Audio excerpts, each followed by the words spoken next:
All right, welcome back, everyone. Hope you had a good lunch or got caught up on some work or bathroom break, whatever it may be. But welcome back. We're here for the second part of our virtual series event with Ted Gurman.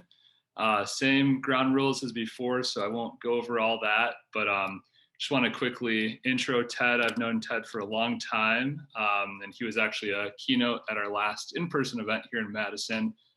Ted Gurman is a certified personal development coach and amateur yet enthusiastic auctioneer. Ted, I need to hear more about that. He infuses a combination of playfulness and deep self-inquiry into his work with individuals, groups, and organizations. His coaching engagements, workshops, and presentations are informed by an electric array of professional experiences, from coaching sports to teaching Spanish to founding a healthcare consulting company that grew to over 300 employees and was recently acquired. Ted integrates research-driven tools and practices from the fields of psychotherapy, psychology, and behavioral science in his quest to foster positive change and alleviate suffering. Fun fact about Ted is we actually went to the same high school here in Madison, go Spartans. He's a couple of years younger than me, but he's a great guy. So Ted, I will kick it over to you. All right, thank you so much, Zach. I'm super excited to be here today. By here, I of course mean in my house, where I've been almost continuously for the past year. And I mean here with all of you talking about behavior design, and in particular, the Tiny Habits method. I want to warn everybody, at approximately 1:15 Central Time, 2 small children are going to show up at this house. They're going to be running around, maybe screaming, not in this room, but upstairs. You might hear them. That's just the reality of quarantine life. There's nothing I can do. I'd love to hear from everybody. Where are you joining from? So throw it in the chat. What city are you in? I know where you are. You're at home. But what city are you joining us from? Got Madison. We got Oregon, Seattle. That's some distance. Longmont. Longmont is amazing. No offense to all the other places, but you know, I love Colorado. Nice. Phoenix, Philadelphia, beautiful. So we're heavy on the Madison, but also a lot of other locations. That's fantastic. Okay, cool. I asked you that question because I'm curious, and for another reason, which you will find out later. That's called a teaser. So let's jump in. Does anybody know what this is? Throw it in the chat if you do. Anybody? Yes. Eric, exactly. Yes, Nancy, you guys know it's the ShamWow. So for those of you who don't know, the ShamWow was this product that was sold, I think, exclusively on TV, probably 15 or 20 years ago. And the idea of the ShamWow was that it was like this miracle product. It was a towel that could clean up oil spills and save your marriage and help you lose 50 pounds. And it had that classic infomercial ethos of this magical product that could fix everything in your life. And I bring this up not to suggest that Tiny Habits is magic. It's not. It's actually science. And not to suggest that it'll fix all of your problems, but actually to suggest that it'll fix most of your problems, or at least a part of most of your problems. Why? Because most of the challenges we face have at least some significant behavioral component, and Tiny Habits really cracks the code on behavior. So with that, here's my little infomercial on Tiny Habits. So Tiny Habits was founded by this fun-loving gentleman right here, Dr. BJ Fogg, and his lab at Stanford called the Behavior Design Lab. BJ Fogg is also the author of his best-selling book, Tiny Habits. And here's a fun fact about BJ that a lot of people don't know. He wrote a book called Persuasive Technology in 2002. And this book, Eric's nodding, so maybe you're familiar with it. I'm super impressed if you are. Well done. Most people don't know about it, but this book warned against the dangers of, or the potential for, computers and technology to significantly change our behavior. Now, again, this is 2002, right? So at the time, people were like, a few emails, a couple of websites, maybe Lycos or Ask Jeeves, Oregon Trail video game. How is that going to significantly affect my life? It's not like that's going to reduce my attention span to 10 seconds and completely polarize my country. That's ridiculous. Well, fast forward 18 years, all I have to say is, my point is, BJ Fogg is a good guy to listen to. He was talking about this way before anybody else. So he's kind of like the Nostradamus of behavior change. except, much more accurate with his predictions and way better dresser. I wasn't alive in like the 1600s or whenever Nostradamus was, but there's no chance that hat was cool ever. I mean, let's just be real. So the next part of this infomercial is where I share personal stories of tiny habits, and you're like, oh my God, I need that product. So that's what we're gonna do here. So first I'm gonna share an example related to health, and then I'm gonna share an example related to relationships. But I could just as easily talk about productivity, focus, communication, stress reduction, because all of them have the same underlying behavioral component that tiny habits can be applied to. So on the health front, in high school, I was a swimmer. I don't know if any of you were swimmers, but we have a tendency to beat our bodies to a pulp. So we're in the pool 3 hours a day, swimming way too much. I was also in the weight room almost every day because I thought it was really important to have big biceps. I never got big biceps, but I did get a big case of bicep tendonitis. Then into my 20s, I decided to pick up running. I never got the memo about the whole recovery day thing. So all of that is to say, I had tons of injuries. And what I would do pretty much every year, I go to the physical therapist. Physical therapist would give me a detailed routine. I do it for a day or two, and then I'd stop doing it. Then I'd get re-injured again. I'd say, okay, this time, seriously, this time we're doing it. And then I do it for a day or two and stop doing it. I did that literally probably every year for about 20 years. So flash forward, it's 2020. I became a Tiny Habits certified coach. I started applying all this stuff to my life. Now I do PT every morning, sometimes for 30 or 45 minutes, and I actually enjoy it. It's not a big deal at all. Mind blowing, right? How is that possible? Stick around. You're going to find out. Now let's talk about relationships. So I don't know if maybe you're the type of person whose feathers are not ruffled by anything. Maybe you can stay calm and centered no matter what people are doing or saying around you. I am not that person. I would say I have a fiery disposition. And what that often manifests as is being condescending, being sarcastic, smirking, all behaviors that incidentally my wife really hates. So a long time before Tiny Habits came into my life, I did a lot to address that. So meditation and a lot of other tools to stop being quite so much of a jerk in those situations. But it wasn't until I found Tiny Habits and I incorporated one small habit that it completely took me to the next level of being zen in those frustrating social situations. I bet you're dying to know what that habit is. Don't worry, you're going to find out. So the last part of this infomercial, I just want to say that behavior change does not have to suck. We have, I think, a common assumption that if I'm going to make any kind of worthwhile change, it's going to take a really long time. It's going to be really unpleasant. It's going to be really painful. And what Tiny Habits will show you is it can actually be fun, fast, and easy.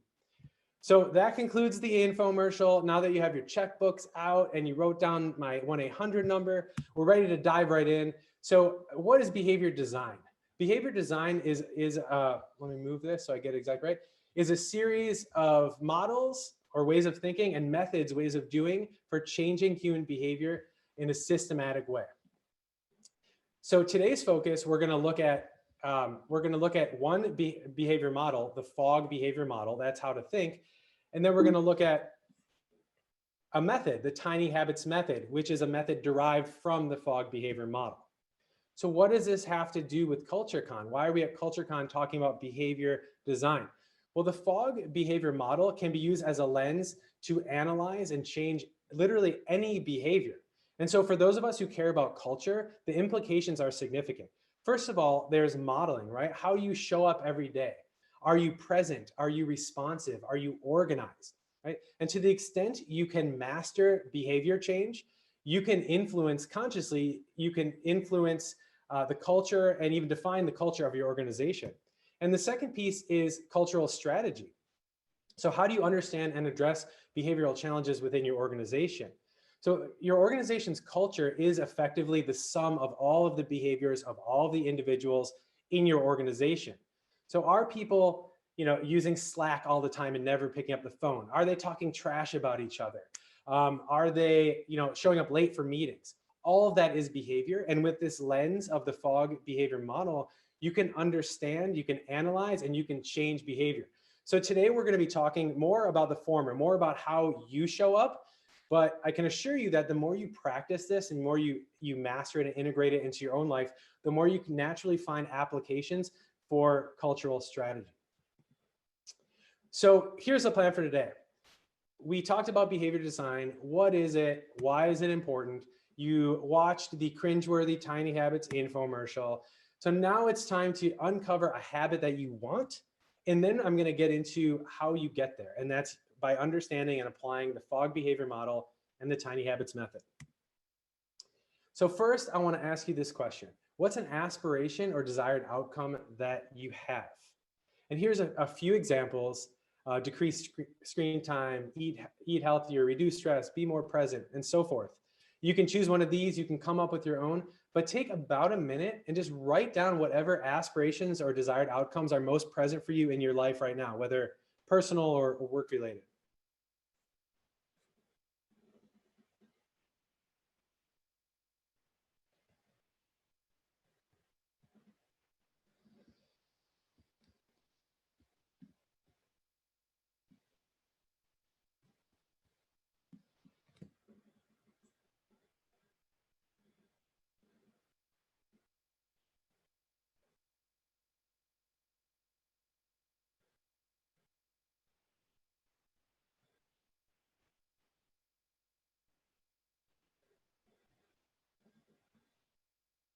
And you can continue writing down ideas, but when you find one that is really speaking to you, that you're really excited about, circle that one. Circle the one that's jumping out to you the most as something you'd like to bring to fruition.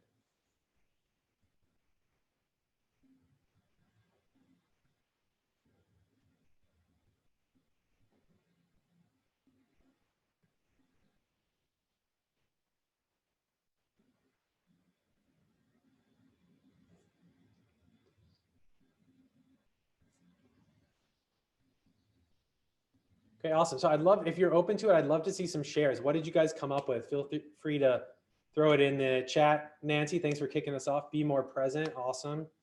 Thank you, Madeline. Better self-care from Nancy.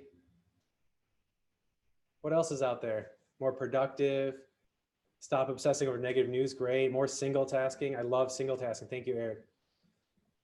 Be more productive, more exercise. Okay, these are perfect. These are awesome. Don't sweat the small stuff. Better sleep. Yes, fantastic. Don't sit all day. Amen. Yes, be more active. Execution of tasks. Okay, these are great. This is all stuff we can work with. Okay, thanks for sharing, everybody. So now I want you to ask yourself this question. If I could wave a magic wand and get myself to establish any habit that would bring me closer to achieving this aspiration or outcome, what would it be?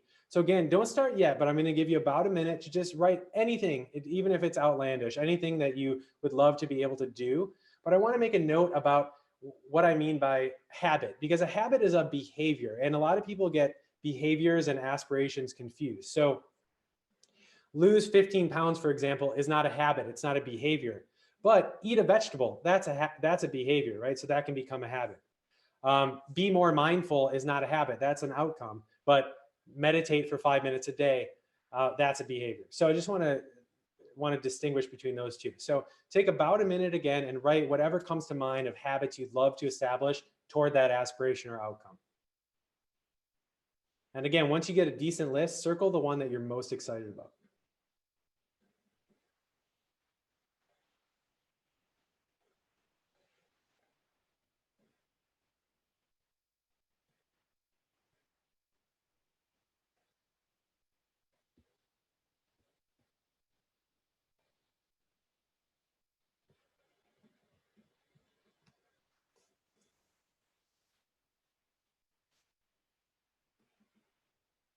Take about 15 more seconds. And if it doesn't feel like the perfect one, that's okay. This is about building the skill of behavior change. So you can always come back and do this on your own with something you're even more excited about later. So once you have your habit circled, if you're willing to share, I'd love to see in the chat, what did you guys come up with? What's your kind of top habit that you'd like to implement to move you closer to this desired outcome? Meditate, awesome. Stop reading the news. Amen.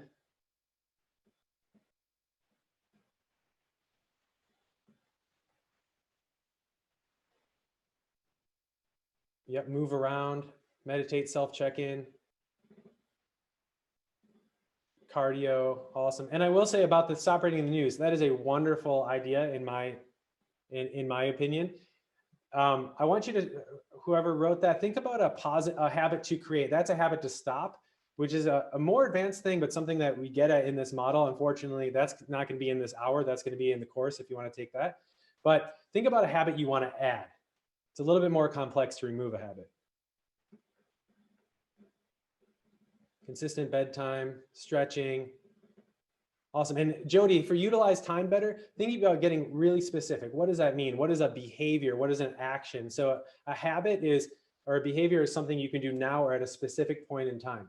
So at a specific point in time, you can't utilize time better, but you can, you can stop yourself from, after 30 minutes of doing reading the news or something like that. So that's a behavior, that's a habit. Okay, awesome. So thank you everyone for sharing. Now I'm going to break you off into partners and I'm going to chat in what I'm about to post, what I'm about to share on the slide. So you don't have to memorize this. So you can go to that document, which is a learner guide. So in partners, you're going to share your name, what you do for work, keep that super short, who you voted for and why. Just kidding, don't do that. The greatest silver lining of your COVID experience. Hopefully everyone can find at least one silver lining. And the aspiration or desired outcome you came up with, why it's important to you, and finally the habit that you selected. All right, welcome back, everybody. Awesome. So now that you have your habit clarified, and I know this can be a little bit tricky, right? I noticed there were some that I said were kind of like a desire to get rid of a habit, or still kind of in the aspiration zone and not really a behavior, not really a habit. It's okay. I think as we go, if you're there and you're not quite sure if yours works, you're going to know as we go. So don't worry about it. But hopefully most of you have a habit zeroed in on that you want to start. And so I'm going to help you get there. And the first step on that path is understanding the fog behavior model. And the fog behavior model tells us that behavior happens when three things come together at the same time: motivation, ability, and prompt. And we can visualize this in 3 dimensions. It's not 3, we can in 3 dimensions. I don't have that technique. In 2 dimensions. So on the vertical axis here, we have motivation, and that's going from low to high motivation to do the behavior. On the horizontal axis, we have ability, from hard to do the behavior to easy to do the behavior. So you recall at the beginning, I asked everybody, where are you joining from? So that was the prompt. That was my trigger to hopefully elicit a behavior from you. Now, if your motivation was high to answer my question, and if you had the ability, you're going to be up here in the upper right corner. So when prompted, you're going to do the behavior. Now, alternatively, let's say you don't like participating in stuff like this, or you're feeling really tired, so your motivation is low. And let's say you're holding a huge sandwich or you're operating a forklift, so your ability is really low. It's hard to do. You're going to be in the lower left corner here, and you're not going to do the behavior when prompted.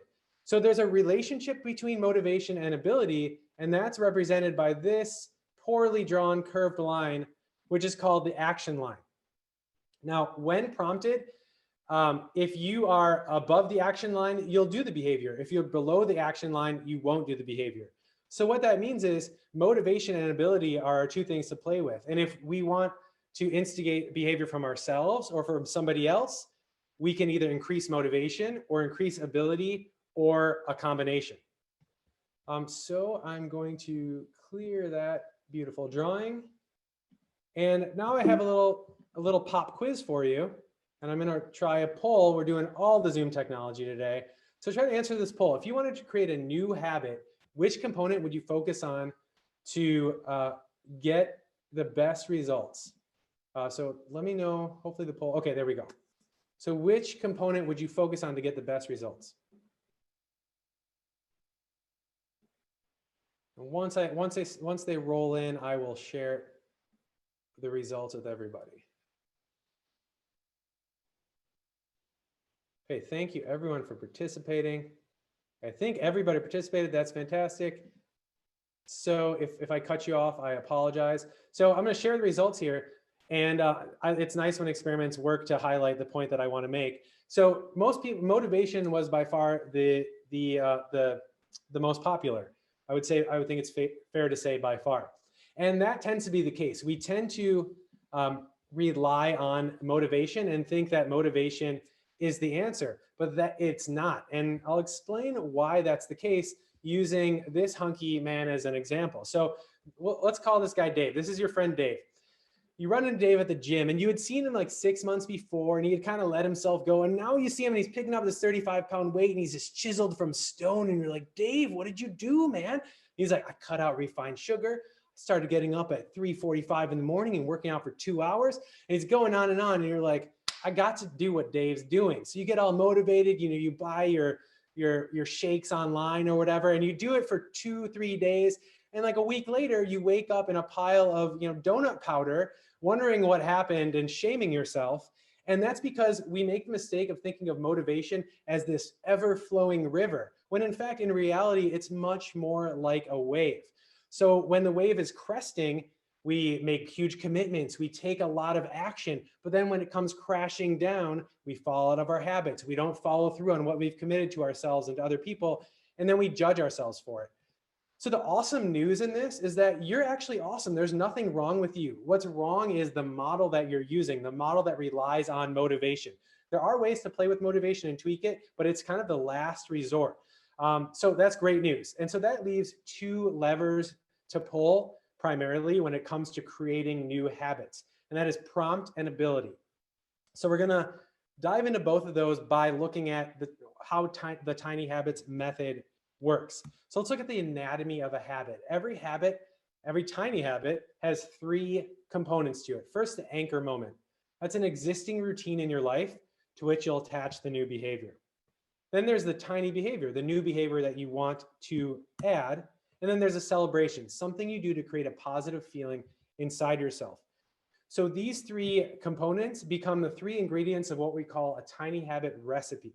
So it's after I, anchor moment, I will, tiny behavior, then celebrate. So here's an example. We'll go back to my relationship story from the beginning.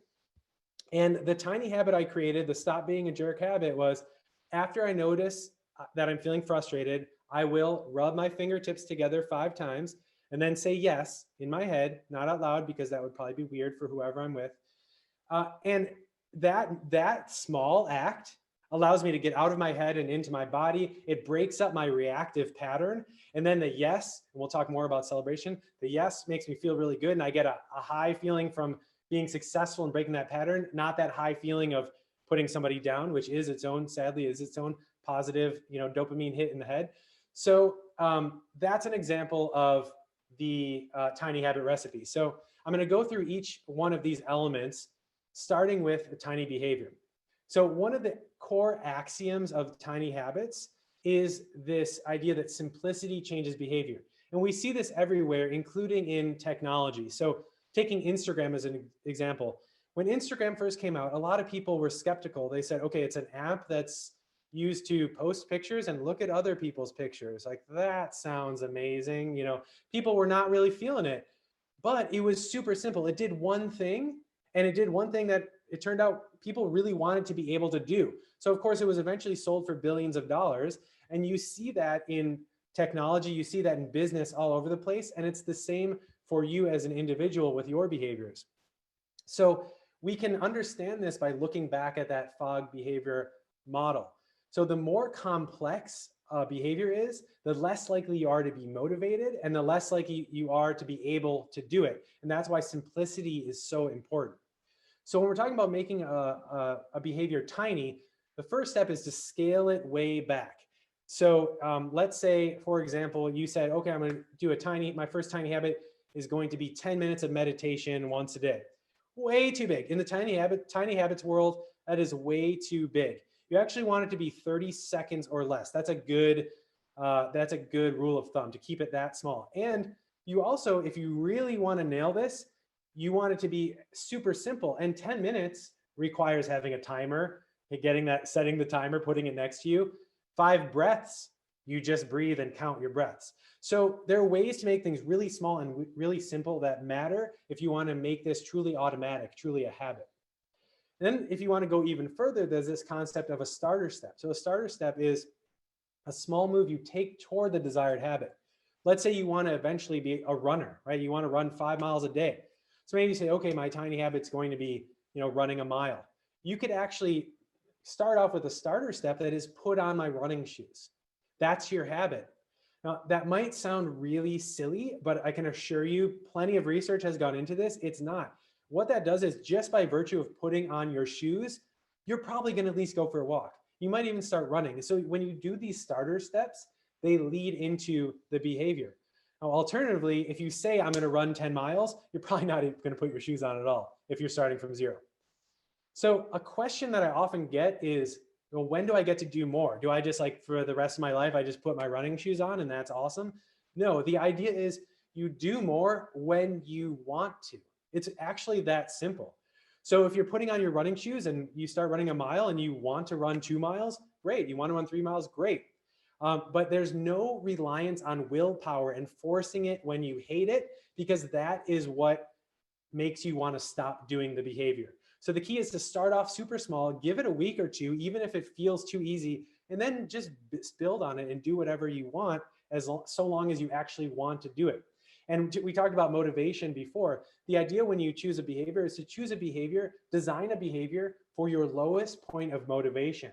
So what would I do when I'm annoyed and sick and tired and busy, right? I would not run 5 miles. I put my running shoes on. And I can feel good about that because I'm establishing a behavior that I can do no matter what. So I'd like you all now to take the habit that you came up with before and take about a minute. And I know we're going fast here, but we're just trying to experiment with it. You can always obviously do more of this later. Come up with a habit that follows these principles. And actually, let me show you just to bring this home a little bit more. Here is my PT habit that I alluded to before. So after I start the water for coffee in the morning, I'll do 2 squats, then do a little happy dance. And we'll talk more about the celebration thing later. So what I usually end up doing is 30 squats, and then it leads to more and more. But that's the idea. I only have to do 2. And the fact that I only have to do 2 makes me do it every single morning. So that's an example. I'll go back to those guidelines so you can work on yours as well. So again, take about a minute and try to tinify the habit that you came up with. And if you have questions, feel free to throw them in the chat. 5 breaths 2 times a day, 3 deep breaths before I close my eyes to sleep. After I greet my partner, put my phone in the key basket. Okay, these are great. I love how specific and simple these are.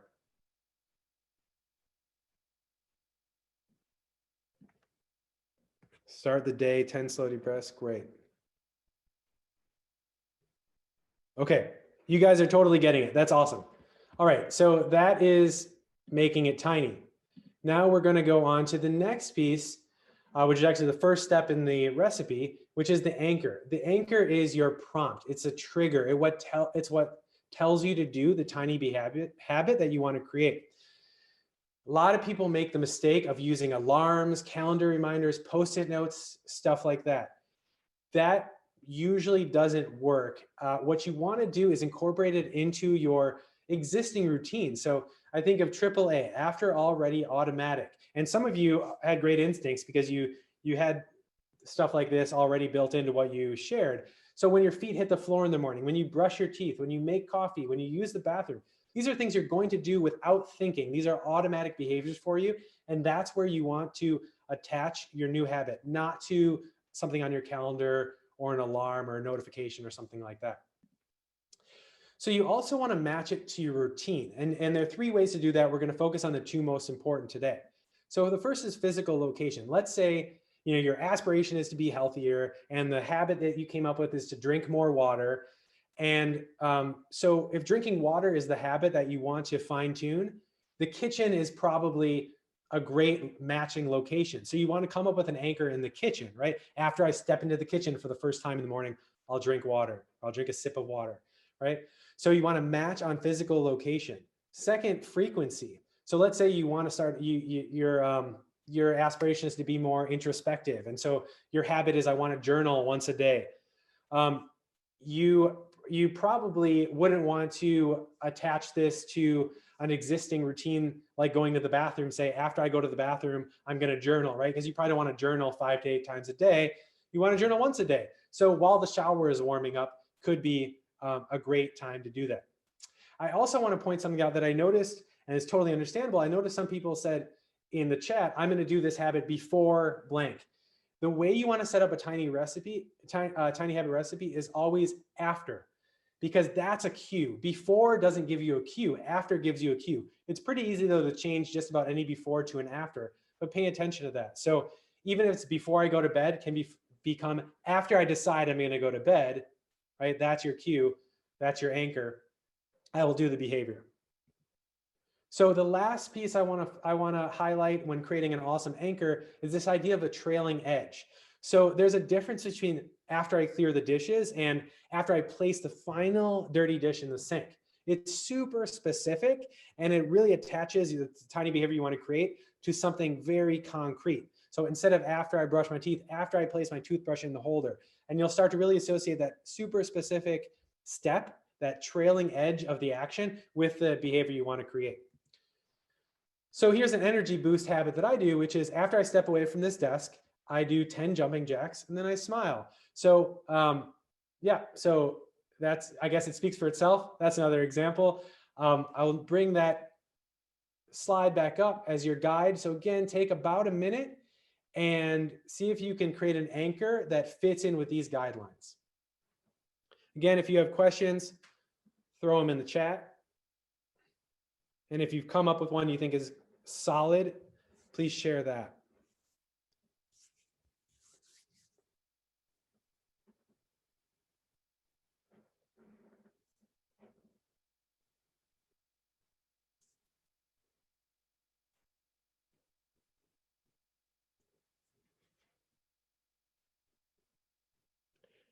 Okay, so yeah, just sorry if I'm interrupting a train of thought, but I want to respond to some of the stuff I see. So after I send an email, that's great, right? That's very super concrete. After every meeting, that's good too. You maybe could even get specific. After I close out of, I press close on the Zoom, or after I step out of a meeting room in the kind of normal life. But super specific is great. Each time I send an email, right after I click send, awesome. Right after I put in a meal in, perfect. Okay, you guys are totally getting it. That's fantastic. So now we're going to talk about the celebration. Now this is something that generally speaking, some people are resistant to, they think is weird, or they don't do. And that is a big mistake, because this is really the key to automaticity, the key to turning a behavior into a habit. And that is because of this other axiom of tiny habits, which is that emotion creates habit. Okay, so, and we change by feeling good. So we often, unfortunately, a lot of people make an assumption, whether it's conscious or otherwise, that, I can just kind of shame myself and beat myself into creating good behaviors. That does not work to sustain habits that you want. You want to change by feeling good, and you want to attach a good feeling. And this happens, in your brain. You want to create a good feeling to be associated with the behavior that you want to start doing. A lot of it is classic, it's positive reinforcement. So the key is to create a good positive feeling as soon as you do the behavior that you want to do, the habit that you want to create.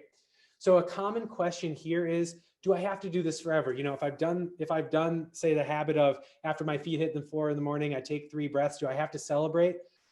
No, the idea is you have to celebrate until it becomes automatic. You can do it forever if you want to, but once it becomes automatic, it's wired in your brain, and then it's totally optional to celebrate. So what do I mean when I say celebrate? There are lots of different ways to do it, and I want to encourage you to let yourself go a little bit and try these. You don't have to do it right now if you don't want to, but a celebration can be a physical movement. It can be like a fist bump. A fist pump, I should say. It can be saying something out loud like yes, or like nailed it, something like that. You can also do it in your head, especially if you're with other people or at work in a shared space. You can sing a song, you can do a little Enrique, like I can be your hero. Sorry, I shouldn't have done that. You can do a sound effect like ka-ching, whatever just makes you feel good. And a lot of people, again, are resistant to this, but when they do it, it's a total game changer.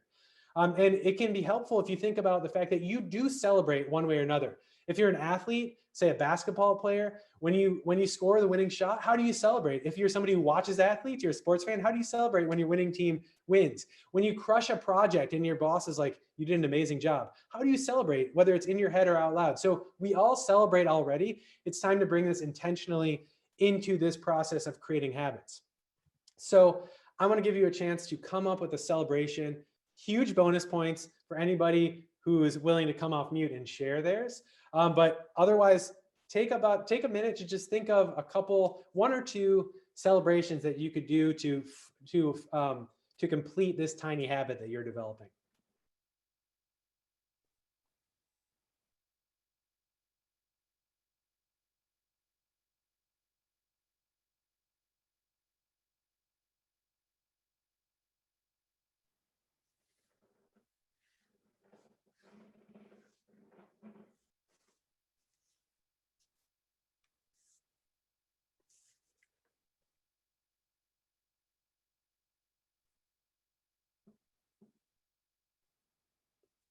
All right, so as you're coming up with your celebrations, I'd love to hear, at least see in the chat, what did you come up with? Or just be bold and come off mute and give it to us.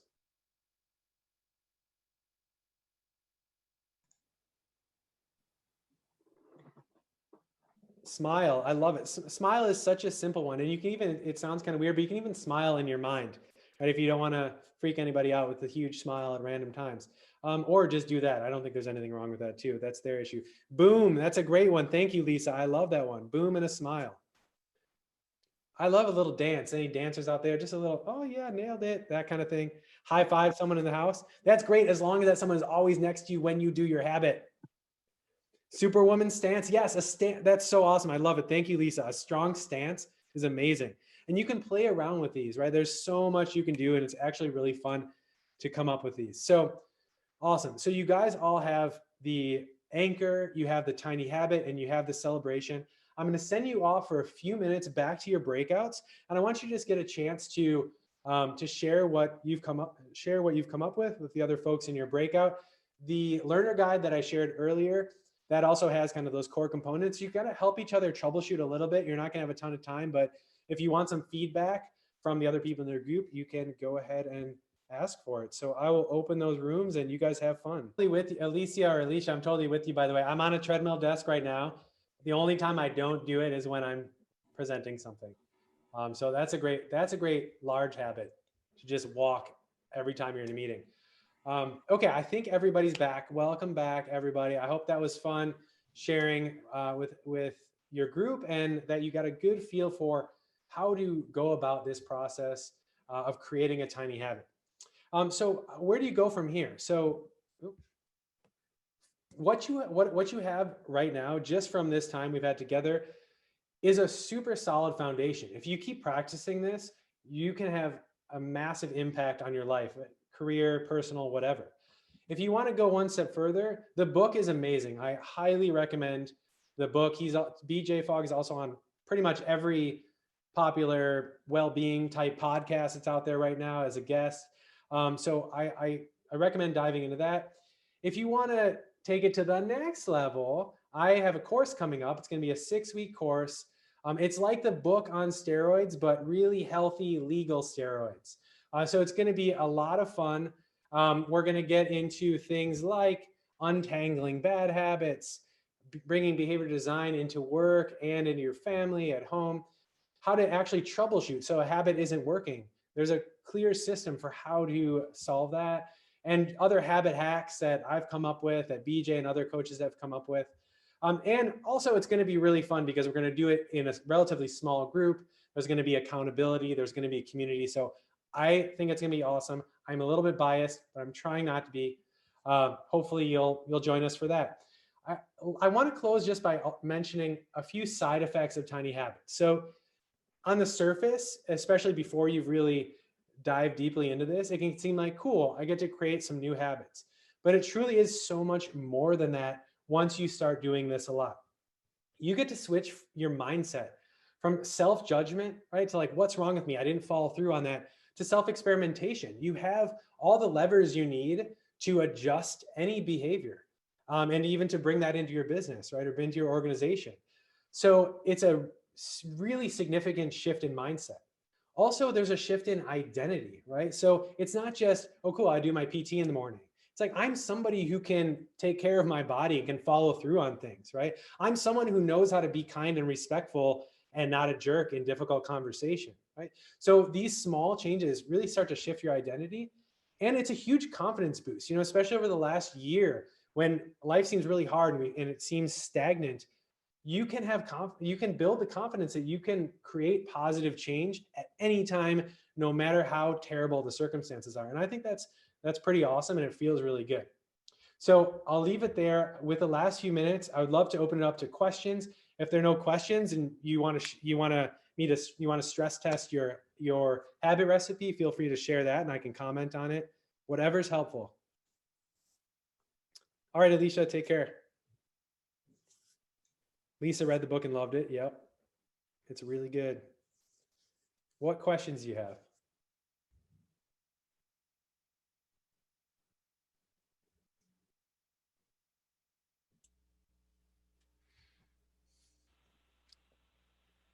Does anyone Ted, I got one for you, Ted, if you want. Yeah, thanks, Eric. Let's hear it. Yeah. So what are the big sticking points, big obstacles you see people encounter trying to just take on one tiny habit, their first tiny habit? That's a really good question. I think the biggest ones come back to those kind of foundational components that we talked about with each of the three pieces. So too big. A lot of people say, okay, 3 minutes meditation, like that's small. That's tiny. Come on. It's just too big. You want it to be 30 seconds or less. So I would say too big. And then also a really vague anchor, in the morning. In the morning, I'm going to meditate for 5 breaths. That's not going to work. So specificity is really important. Then I think the other one is, and this is what happens with a lot of behavior, right? Is you miss a couple days. Like even with tiny habits in the beginning, you're probably going to miss a couple days, right? What's important is to, again, take on that experimenter perspective and say, okay, what went wrong? Was my prompt not clear enough? Was it too big? And I was lacking motivation or ability. And so it's to not let yourself, when you fall off the wagon, that's okay, to kind of come back to the core principles and not just give up. Is that helpful? That's great. Yeah. Thanks, Ted. That's awesome. Yeah. Thanks for asking that. Yeah. I had another question. In our breakout group, we talked about how we weren't necessarily consistently focused on the celebrate aspect, that was something that we'd like to apply more. Any suggestions on how to create like tiny habits related to celebration for groups? Tiny habits related to celebration for groups. Well, I think, can you say a little bit more about the context? So, when you accomplish something as a team, especially now with a remote environment, we're all so used to, having happy hours and everything as ways to celebrate, but we should also be celebrating along the way when we complete, tasks or milestones. And yet so often so how do you make a tiny habit around the act of celebrating? Yeah. So, well, I would say the simplest answer I can offer quickly here is, it's one of the keys to celebration is to do it immediately following the behavior. So one way to promote that in your culture is, one mistake people made that's well-intentioned is, like your kid does his homework for 30 days in a row, so you take him to ice cream. That doesn't work at the level of the brain. What works is he does his homework. You did a great job. You did your best. Way to go. So to create that feeling in somebody else. So one thing is encouraging other people, and you could actually teach people this. Like that would be one way. You could get your team together and say, hey, here's this tool you can start to use. Another is to do it for them, to create that feeling, that positive feeling in them by giving that immediate reinforcement for the behavior that is positive for them and for the organization. Does that make sense? I think, and this is a bigger conversation, and feel free to email me if you'd like to. Otherwise, we'll address it in the course. There are ways you can make kind of what I call like meta habits, and that's sort of like a habit to learn how to celebrate. And so, for example, I have habits around like motivation. So even though motivation is not a reliable tool, you can create habits that build motivation. So for example, I could say when my feet hit the floor in the morning, I'm going to remind myself, why it's important for me to exercise. So that's like checking in with your values. And so you're building motivation, you're creating a habit to build motivation, but you're not relying on motivation to do a habit, if that makes sense. So that's helpful. There are probably ways to I like to tie into the values. I think that's a great way. If one of our values is celebrating, our accomplishments and everything, then we can, use that to tie into creating habits. If that's our value, why don't we do it? Okay, how can we create habits around celebrating our own accomplishments and each other? Yeah, absolutely. Yeah, that's a great idea. Awesome. These are great questions. I'm happy to stay on a few more minutes if folks have more questions. I had a question. So I know we were talking a lot about these tiny habits and kind of meditation. And when I was thinking about it, I was thinking of a tiny habit for my mother over quarantine was to every day I kind of told her to just get onto her computer at breakfast because she wasn't very technologically, advanced.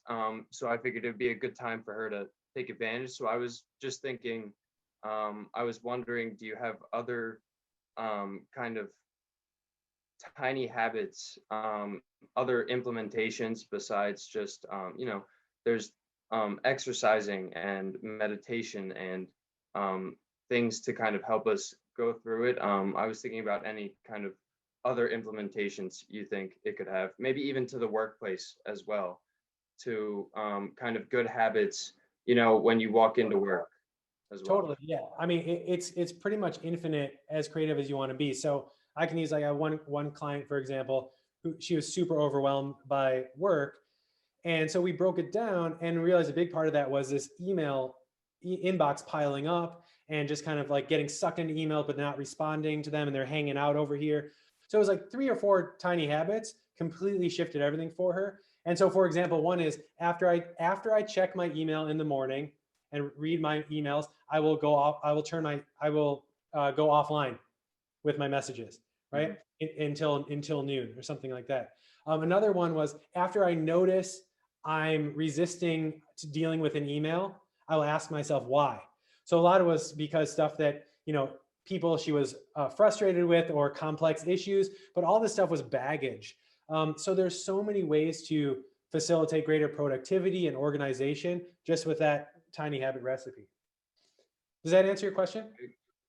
Yeah, no, it definitely answers my question. I agree. And I think the emphasis on these tiny habits in the workplace is what's kind of really important. And it really shows in productivity, because when those emails pile up, and if you have any other tasks around that, those emails are just another weight that feels just as heavy as the big projects that you are working on. So, making sure to take time in the morning and then also taking time to step away and focus on those big projects. Absolutely. Is important. Yeah, absolutely. And yeah, for sure. And Eric, you mentioned something about single tasking, which I love because it's funny that we actually have to have a concept like that. But there's this thing called, if anybody's heard of it, switching cost. And there's a huge cost to our productivity and our attention when we check that email and then we answer the phone and then we, in COVID, like we walk into the kitchen and snack because we're bored or frustrated or whatever. So all that switching has a huge cost to it. And when you bring in, Facebook, Instagram, LinkedIn, all these notifications that are designed to grab our attention, it's a real disaster from a focus and productivity and ultimately a well-being standpoint. So you can think about this framework and apply it to all of that, right? Like, and also we talked about habits today, but you can use this same framework for one-time behaviors, right? Like turning off your notifications, turning off your notifications indefinitely in Facebook, something like that, right? Deleting your account if that's what you want to do. you don't have a prompt if you don't have an account, right? There's no notifications. So you can eliminate the prompt. And in the course and in the book, if you want to read the book, goes way deeper into how do you manipulate a prompt? How do you, how do you make things harder to do if you don't want to do them, easier to do if you do want to do them? But yeah, it's an awesome point, Nicholas. And all this stuff can be applied to the workplace. All right, I'll take one more if there's one more out there. I have one. Yes, thanks. How Brandon. many tiny habit recipes do you recommend someone should be working on at a single point in time? Oh, that is such a good question. Thank you for asking that. There's some, so I would recommend starting with 3 in the beginning, and actually kind of going down that rabbit hole just a little bit. A lot of times people like to start with the biggest frustration. If they say they're feeling really unhealthy, it's about losing weight, and so they're going to do all this healthy habit stuff. Actually, what's best is to stay away from a hot button issue and focus on something that is just building mastery of this process. So I would start with three habits for a week or two, and just focus on those so you don't get overwhelmed. And then and if something's not working, experiment, make some tweaks. Once you're like, okay, I get how to do this, I have a good instinct for how to troubleshoot, you can add. And honestly, the answer is it depends. Once you kind of get a feel for it, it depends. I've gone overboard and gotten really excited, and then I notice I get kind of habit fatigue, and then some of them fall off. So it's really a matter of experimenting, but I think it's being patient. And again, focus on, I don't need to change everything now. I need to learn how to design behavior. Awesome. Thank you. Thank you. Well, you guys are so much fun. Such great questions. I hope that you found this beneficial and think it's as cool as I do. So yeah, thank you so much. And feel free to, if you have more questions, ted@tedgurman.com, pretty easy. Feel free to email me, and hopefully I'll see you in the course or somewhere else down the line. Thanks, everyone. Awesome. Thanks, Ted. And thanks everyone for joining. We'll be sending out an email with more information on courses, a quick survey. In the next couple of days, we'll be posting the slides and recordings in the Mighty Networks community group. So feel free to connect with Ted in there as well, or other members of this event. But yeah, thanks again to everyone for attending, and hopefully we'll see you again soon.